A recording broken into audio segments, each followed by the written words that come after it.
कथा सुनाते राम सकल गुण धाम की। हम कथा सुनाते राम सकल गुण धाम की। ये रामायण है पुण्य कथा श्री राम की। ये रामायण है पुण्य कथा श्री राम की। नमस्कार, न्यूज इंडिया देख रहे हैं आप। मैं हूं आपके साथ पूजा अग्रवाल और हमारे इस खास कार्यक्रम में आप सभी का स्वागत है। प्रभु श्री राम के लिए संघर्ष से लेकर प्रभु श्री राम को राम मंदिर समर्पित करने तक का संघर्ष अब सफल हो गया है और इसी के साथ अब देश भर में लोगों के बीच उत्साह देखने को मिल रहा है।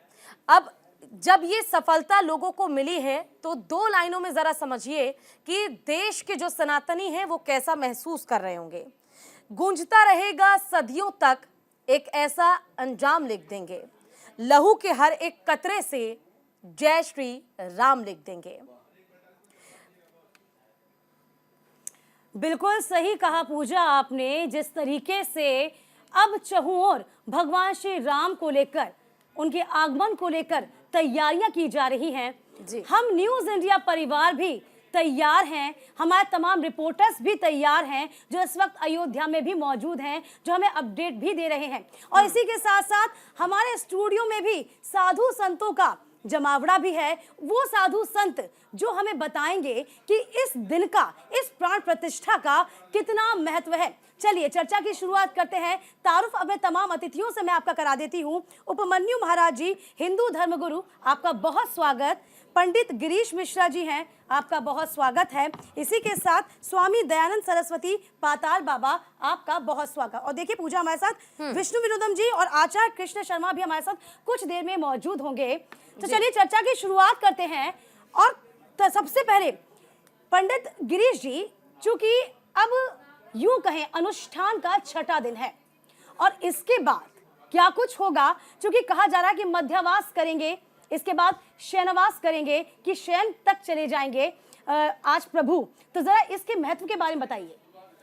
जी, प्रतिष्ठा जो होती है उसमें अधिवास की प्रक्रिया होती है जी। इसमें जलाधिवास प्रथम अधिवास होता है जी। जलाधिवास के बाद अन्नाधिवास है, फलाधिवास है, पुष्पाधिवास है, द्रव्याधिवास है। अनेकों प्रकार के वासों में, चीज़ों में भगवान को अधिवास कराया जाता है। और उसके बाद अंतिम पड़ाव जो होता है प्राण प्रतिष्ठा का।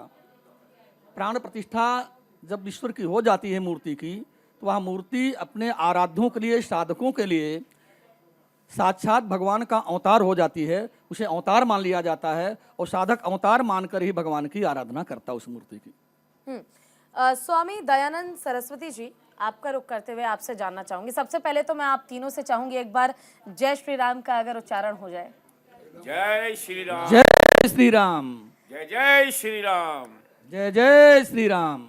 ओम कलिजुगे कलि प्रथमे चरणे भारत खंडे जम्बू द्वीपे अर्जावर्ते मासाना मासे सर्वोत्तम मासे पुरुषोत्तम मासे पौष मासे शुक्ल पक्षे चतुर्दशी याम तिथौ नोएडा क्षेत्र अंतर्गते न्यूज इंडिया 24/7 के समस्त स्टाफ को और विश्व के सभी आदमी के लिए आज बहुत खुशी की बात है कि चूंकि मैं मानसरोवर माउंट कैलाश विश्व हिंदू महासभा का महामंत्री हूँ, जनरल सेक्रेटरी हूँ, और विश्व में जहाँ पर भी हिंदू हैं उनका मैं पक्ष लेता हूँ।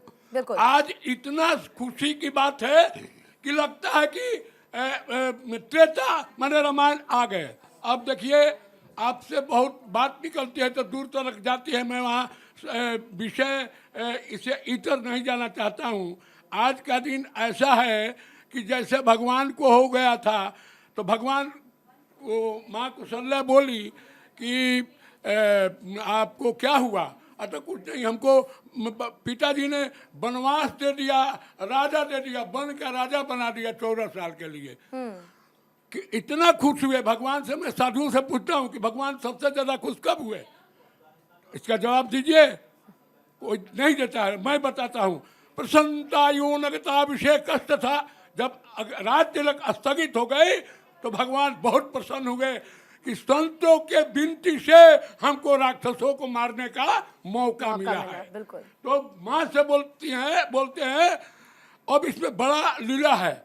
अब इसमें मैं संगीत बनाया हूँ आप लोग के लिए, और ये टाइम है कि नहीं पता नहीं, क्योंकि हमको 10 मिनट टाइम दिया, पूरा रामायण नहीं कर देता हूँ। कहिए आप कहिए। हाँ, तो इसलिए कर रहे हैं। तो माँ को बोली तो क्या कहते हैं, प्रसन्नता योनगता अभिषेक अस्थता नमम ले बनवास दुखता, अर्थात भगवान इतने प्रसन्न हुए, प्रसन्नता योनगता चरम सीमा पर, कि साधुओं लोग के सताए जा रहे हैं, कोई राम नाम लेता नहीं है, रावण दुष्ट तारिका सबको दे दिया है, अब हमको मौका मिलेगा। तो कहते हैं प्रसन्नता योनगता अभिषेक तथा नमम ले बनवास दुखदा मुखाम मुझ श्री रघुनंदन में सदास्तु मंजुल मंगल पदा। मुखाम मुझ श्री रघुनाथ का बराबर खुशी से आज वही खुशी हमको हर एक हिंदू को बिल्कुल नजर आ सही रही कह रहे है। हैं पाताल बाबा, वही खुशी, वही यूं कहे उमंग, वही उत्साह हमें दिखाई दे रहा है। जैसे आप कह रहे थे ना कि उनको बड़ी खुशी महसूस हुई थी जब उनको ये सुनाई दिया कि अब जो राज्याभिषेक है वो टल गया है। भगवान ये सोच भी रहे होंगे कि देखिए हमें बहुत से ऐसे मेरे मित्र हैं, यूं कहें जो मेरे भक्तजन हैं, जो किसी पाप स्वरूप उस अपराध को भोग रहे हैं, मुझे उनको भी पहुंचना है, उनको भी कृतार्थ करना है। एकदम देखिए उसमें अत्रि मुनि कहे हैं जी, नमामि भक्त वत्सलम कृपालशील कोमलम भजामि ते पदामुजम मकामिनाम सुधामिदम निकाम श्याम सुंदरम भवाम्भुनाथ मंदिरम प्रफुल्ल कंजलोचनम मदाति दोष मोचनम परलंब बाहु विक्रमम प्रभु प्रमेय वैभवं निसंग चाप सायकम धरम त्रिलोक नायकम दिनेश वंश मंडनम महेश चाप खंडनम मुनिंद्र संत रंजनम सुरारि वृद्ध भजनम मनोज बैरी बंदितम। दुश्मन भी राम को वंदना करते हैं। मनोज बैरी बंदितम आजादी देव सेवितम विशुद्ध बोध विग्रहम समस्त दोषणापहम नमामि इंदराम पति सुखांकरम सताम गति भजन सशक्ति सानुजम सती पति प्रियानुजम तदंगरी मूल ए नरा भजंती हीन मत्सरा पतंती नो भवारुण में वितर्क बीचे संकुले। देखिए कहते हैं यहाँ बंटवारा होगा कल युग में, एक दुष्ट प्रवृत्ति के रहेंगे, एक देव प्रकृति। भविष्यवाणी कहता है वाल्मीकि का, भविष्यवाणी विभक्त बासीना सदा भजंती मुक्त ये मुदा, सिर्फ अपना सोचेंगे, जनता का नहीं सोचेंगे। भजंती मुक्त ये मुदा निरस्त इंद्र आदि कम प्रयंती ते गति सम। लेकिन कौन है तुम्हें बोले आए भगवान, तुम निरी जो जनता है उसके लिए तुम आए हो, भूखे नंगे और जो क्यों कि जहाँ सुराज प्रिय प्रजा दुखारी सो निपद अवसन रख। राम राज में क्या था, संत जन का न्याय, तब संत जो है संत का न्याय था जी, संत जन का न्याय तब। और ये आप उसका ठीक है पाताल बाबा हमारे दो अतिथि और जुड़ गए हैं, हम उनसे भी तारुफ कर लें, उनको भी अपनी चर्चा में शामिल कर लेते हैं।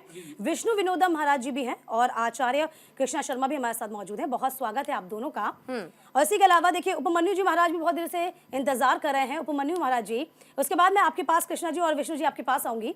उपमन्यु महाराज जी, राम नाम के बारे में कहा क्या जाए। कहते हैं कि राम वो नाम जिससे भवसागर पार हो जाता है। और देखिए जब वो दिन तारीख हो, जब वो मुहूर्त नजदीक हो, ऐसा कहा जाता है कि कल का जो दिव्य मुहूर्त है उसमें त्रेता युग की एक छाया भी पड़ने वाली है जब भगवान अवतरित हुए थे। बिल्कुल, राम नाम से भवसागर ही खाली तरता नहीं है जी, ये सागर भी तरता है। हमारा राम नाम से केवल मानव भवसागर से भी तर जाता है। नहीं, इस युग में भी आपको फायदा है जी, और उसके बाद मृत्यु लोक के भवसागर पार करने की भी। राम नाम हर जगह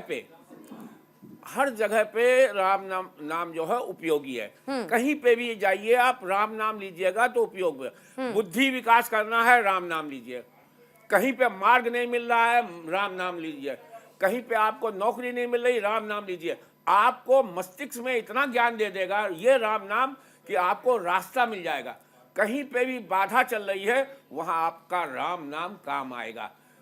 हमारे वाल्मीकि जी जो कहते थे राम नाम जानते ही नहीं थे, तो उन्होंने कहा क्या जानते हो? हमने कहते थे हम मारकाट जानते हैं। कहते मरा से चालू कर दो, और मरा मरा कह के उन्होंने राम राम राम। और कहते हैं ना कलयुग में भगवान का नाम, यानी कि आप सिर्फ नाम ले केवल लें राम धारा, उससे तर जाएंगे। आप जो बहुत अच्छी प्रश्न उठाई हैं, इतना अच्छा प्रश्न है कि वर्ल्ड में से प्रश्न आज प्रथम बार हमको मिला है।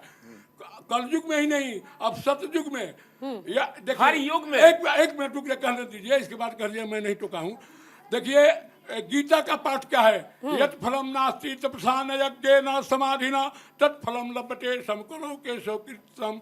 जो फल तपस्या से नहीं प्राप्त होती थी सतयुग में, त्रेता में जग से नहीं प्राप्त होता था, द्वापर में समाधि से तत्फलम लभते सिमकलो के सौकृतम। वो भगवान कृष्ण कृष्ण हरे राम करके आप, क्योंकि कृष्ण कृष्ण प्रभु राम, राम कृष्ण विभो है त्राहिमाम सर्व दुखेभ्यो रमया सह माधवा पूजा चय्यम मया दत्ता पितामह जगत गुरु जहान जगदीशान नारायण। जेल से छुड़ाने का मंत्र है, हमारे वेद में आया है। तो इसलिए कि राम का तो कोई एक छत्र एक मुकुटमणि सब वर्णों पर जो तुलसी सीता राम के वर्ण विराजे दो।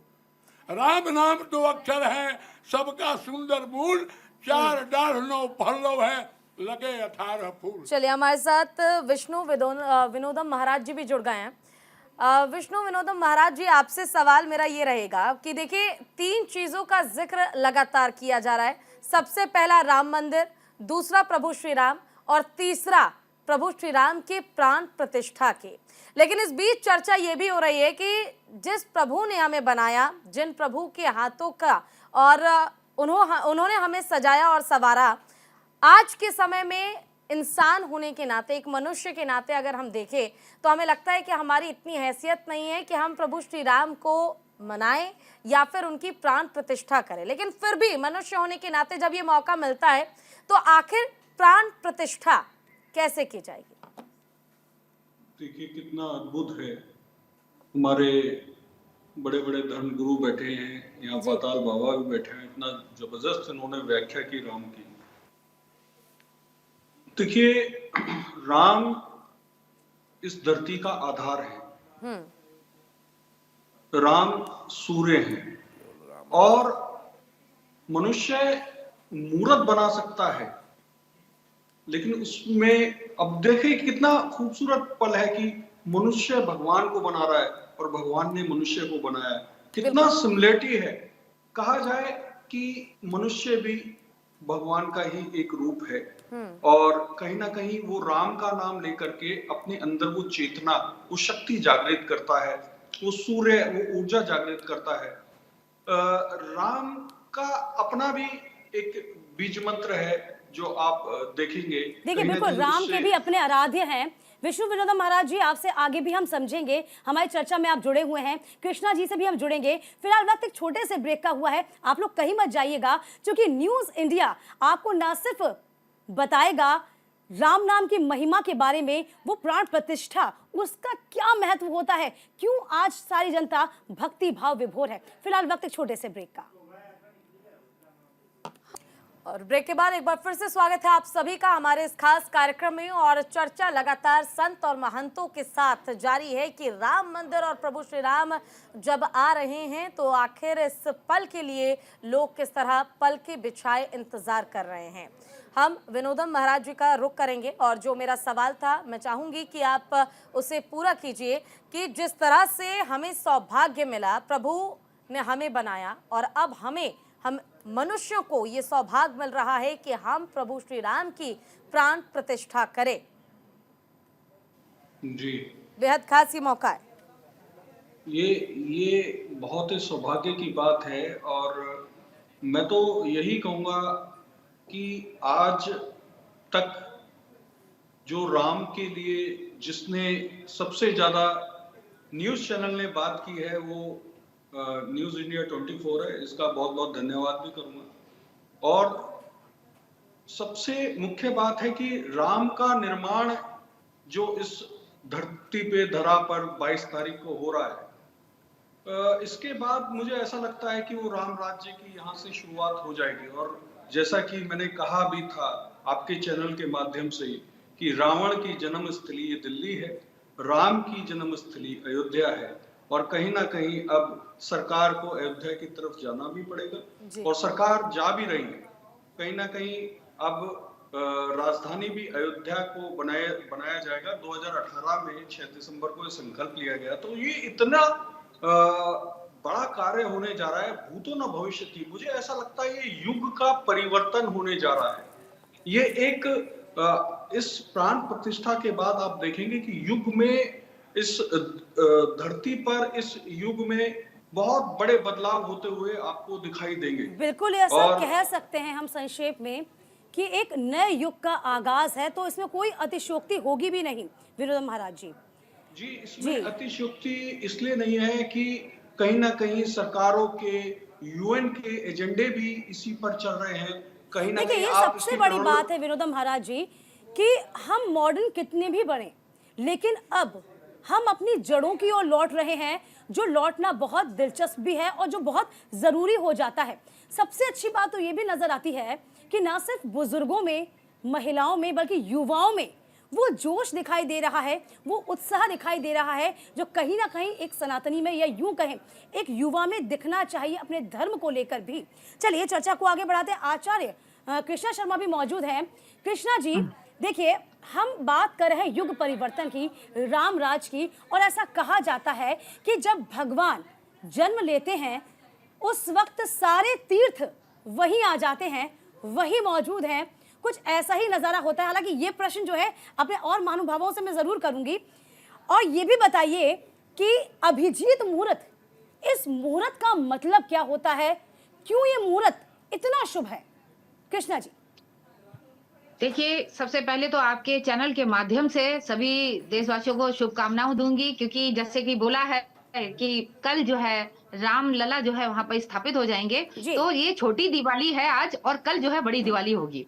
और ऐसे में जय श्री राम बोलते हुए मैं यहाँ बताना चाहूंगी कि अभिजीत मुहूर्त में स्थापित करने का मतलब ये हुआ, वो मुहूर्त जिसका कोई भी या कह सकते हैं कि खंड नहीं हो सकता। ये अपने आप में एकदम बहुत ज्यादा शुभ है। इस मुहूर्त में स्थापना, कहते हैं त्रेता युग में इसी मुहूर्त में भगवान श्री राम की जन्म का जो है विश्लेषण मिलता है कि जन्म इसी मुहूर्त में हुआ था।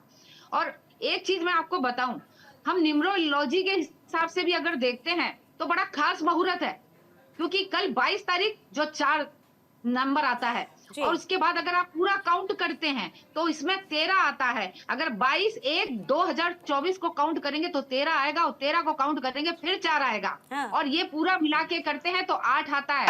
8 जो इस साल के मंत्री का नंबर है, शनि का नंबर है। मंगलवार का जो है अगर हम बात करते हैं तो राजा मंगल है इस साल के, और यहाँ पर मंगलकारी चीज हो रही है। ऐसा लग रहा है कि हम उस युग में पहुंच गए, उस त्रेता युग में पहुंच गए। त्रेता का जिक्र किया आपने, हाँ त्रेता का जिक्र किया आपने। गिरीश जी, मैं आपसे जानना चाहूंगी, क्योंकि संत श्री रामानुजाचार्य जी जो महाराज जी हैं, उन्होंने कहा कि ऐसा वक्त उस सेकंड में ऐसा आएगा, वो दौर भी आएगा कि जब त्रेता युग की छाया पड़ रही होगी। तो ये बहुत विलक्षण है, ये अद्भुत है। क्या वो ऐसा भी है? बिल्कुल। हाँ, ये जो मुहूर्त है इसमें एक जोग और बन रहा है जी। जो लग्न है, मेघ लग्न है, जिसमें गुरु विराजित है लग्न में जी, और लग्नेश और गुरु की परस्पर दृष्टि है, नौमेश की परस्पर दृष्टि से योग बनता है राजयोग। और हमारे देश के राजा, विश्व के राजा भगवान श्री राम हैं, और आज वो राज सिंहासन पर अपने भवन में विराजमान हो रहे हैं। कल प्रतिष्ठा हो जाएगी, विराजमान हो जाएंगे। ये प्रक्रिया चल रही है, और ये दोबारा त्रेता युग का ही आगाज है, इसमें कोई संशय नहीं है। और समस्त जनमानस में जो उल्लास है इसके प्रति, वह आप ये शब्दों में बयान नहीं किया जा सकता है। जो मानसिक स्थिति है, देखिए कई लोग तो यहाँ तक कहते हैं कि भगवान है ही नहीं। मैं उनसे कहता हूँ भगवान है, और नहीं है प्रमाण देता हूँ मैं। आपके यहाँ लाइट जल रही ना जी, ये लाइट कब जल रही है? जब इसमें बिजली की कनेक्टिविटी हो गई है। बिल्कुल। वही तार हटा दीजिए ना, भगवान रूपी तार जो है वो हट जाएगा तो प्रकाश नहीं देगी लाइटें। बिल्कुल बिल्कुल। लाइट तब प्रकाश दे रही है जब बिजली के तार की कनेक्टिविटी इसमें है। तो आपसे भगवान की कनेक्टिविटी नहीं है, भगवान कहाँ से दिखाई देंगे आपको? हमें दिखाई दे रहे हैं।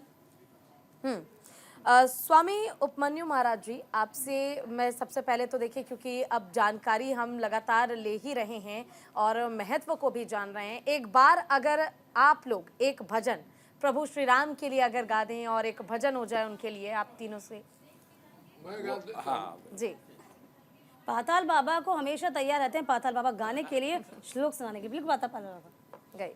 ओम प्रसन्ताय ओम रक्ताभुजलाभिरामनयनं पीताम्बरालंकृतं श्यामयंगं त्रिभुजं प्रसन्नवदनं श्रीसीतयाशोभितं करुणामृतसागरं प्रिये गणे भ्राता त्रिभार्वितं बंदो विष्णु शिवादि शब्द संभक्ते श्रीपद। कितना बार हम आपका श्लोक ये कर दिए, इसी श्लोक से रामायण भी शुरुआत हुआ है, इसलिए कहना जरूरी था। ठीक है उपमन्यु महाराज जी। मैं अभी गाना संगीत बना के लाया हूँ, उसको गाना दीजिए। गाइए। लगन प्रभु राम से लागी जो होगा देखा जाएगा। लगन प्रभु राम से लागी जो होगा देखा जाएगा। लगन प्रभु राम से लागी जो होगा देखा जाएगा। लगन प्रभु राम से लागी जो होगा देखा जाएगा। जो तारिका को जाके मारी ओ खरीदू सन को संघारी। अहिल्या नारी को तारी जो होगा देखा जाएगा। जनकपुर जा धनुष तोड़े सिया से सेमनाता जोड़े। रजाओं का घमंड तोड़े जो होगा देखा जाएगा। लगन प्रभु राम से लागी जो होगा देखा जाएगा। अयोध्या जब सिया आई, अयोध्या जब सिया आई, बधाई मिल सभी गाई। बधाई मिल सभी गाई। माता सबके सीता माई, पिता सबके हैं रघुराई। जो होगा बहुत बढ़िया, देखा बहुत बढ़िया, बहुत जाएगा। अति सुंदर, बिल्कुल। अति सुंदर, अति सुंदर। उपमन्यु जी महाराज जी, आपके जहन में कुछ अच्छा सा प्यारा सा भजन हो? मैं आपकी बात पूरी करता हूँ जो पहले आपने कहा था जी। कि राम से केवल हमको मोक्ष मिलता है, ये नहीं है। राम से तीनों चीजें, एक चौपाई है, कुछ करनी, कुछ कर्म गति, कुछ मानस के भाग। राम के नाम से ये सब चीजें सही होती हैं। हमारा प्रारब्ध भी सही होता है, हमारा भाग्य भी बढ़ता है और हमारे कर्म भी बढ़ते हैं। इन तीनों चीजों में सुधार होता है सिर्फ राम नाम लेने से। सबसे बड़ी बात, एक ने हमसे पूछा कि क्या भाग्य बदल सकता है, तो मैंने कहा हाँ, भाग्य बदल सकता है। आप कर्म तो करिए और कर्म में राम नाम को साथ में बिल्कुल। और लेके देखिए चलिए। कहा भी जाता है कि आपका कर्म ही आपकी पहचान है। उपमन्यु महाराज जी आगे भी इस चर्चा को जारी बिल्कुल, उसमें भक्ति का पुट लग जाता है ना, बिल्कुल तो दीपिका, आपका भाग्य बदल जाता है। हाँ। ये बात भी सच है। बिल्कुल। और देखिए जो दृश्य आज आप न्यूज इंडिया पर देख रहे हैं, आपको कहीं नहीं देखने को मिलेगा, इसलिए आप हमारे साथ बने रहिएगा। यहाँ वक्त छोटे से ब्रेक का है, जल्द लौटेंगे। हम कथा सुनाते राम सकल गुण धाम की। ये रामायण है पुण्य कथा श्री राम की।